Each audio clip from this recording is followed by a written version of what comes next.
¿Qué tal? Bienvenidos a nuestro canal Sin Mentiras. Gracias por participar y estar de nuevo con todos ustedes. Cuerpos de seguridad e inteligencia emboscaron la caravana de Juan Guaidó. Lo esperaron en el sótano de su residencia para detenerlo. Guaidó evitó salir del vehículo de la camioneta blindada, pues donde se desplaza, pese a que le lanzaron un aparato aturdidor. Su conductor fue reducido a la fuerza y detenido.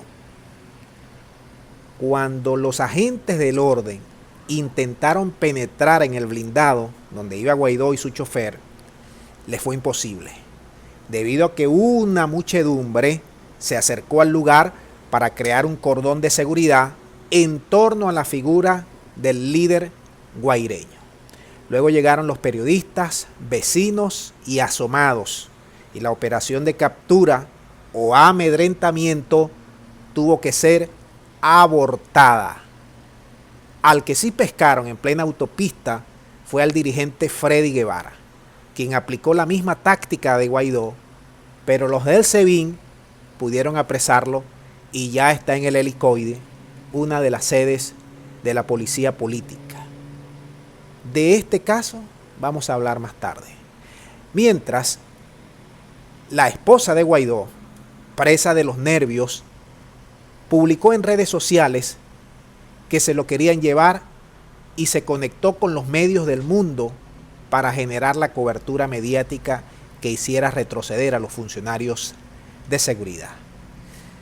La medida que se da en medio de las investigaciones sobre los grupos armados de la capital, en el que el gobierno dice tener pruebas de la conexión con Guaidó, Julio Borges, Freddy Guevara, Leopoldo López y los gobiernos de Colombia y Estados Unidos para su financiamiento y operativización.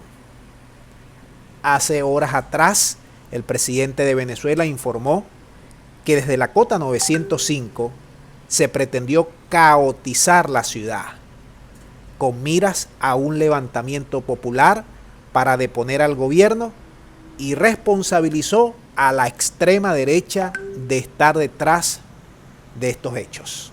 El gobierno también dijo que los operativos para capturar a los líderes negativos continuarán hasta dar con el paradero. De hecho, las recompensas entre 20 y 500.000 de los verdes siguen en pie. Sobre Guaidó, como saben todos los venezolanos y el mundo, pesan innumerables delitos contra la República, pero la Fiscalía aún no emite orden de captura. Es probable que esta acción sea para amedrentarlo y de esta forma romper indirectamente las conversaciones entre la extrema derecha con el gobierno, que se venían dando de forma clandestina y que Noruega serviría como país garante.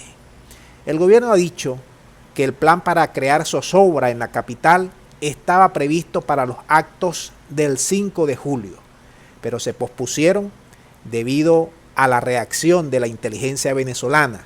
No obstante, lo lanzaron 48 horas después, el 7 de julio, con el coqui a la cabeza. Analistas opositores dicen que esta acción contra Guaidó es una cortina de humo del gobierno para tapar la fuga de Carlos Revet y sus lugartenientes, luego de un operativo de casi 4 días para su captura. Guaidó piensa lo contrario, cree que Maduro quiere sabotear el proceso de diálogo porque le teme a los acuerdos. Mientras que los chavistas opinan que esta acción del gobierno es coherente y que manda una señal clara al mundo que Guaidó tiene los días contados y que no se van a sorprender cuando en el momento menos esperado irá a parar a una cárcel, a menos que se vuele antes al imperio. ¿Y usted qué opina de todo esto?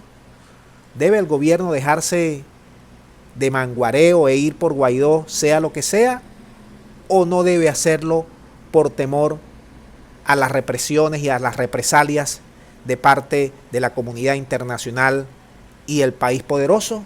Déjame tus comentarios, tus puntos de vista. Muchas gracias por tus participaciones, por tus likes. Recuerda suscribirte y estar atento a nuevas noticias e investigaciones. Muchas gracias y se despide de ustedes Sin Mentiras. Hasta la próxima.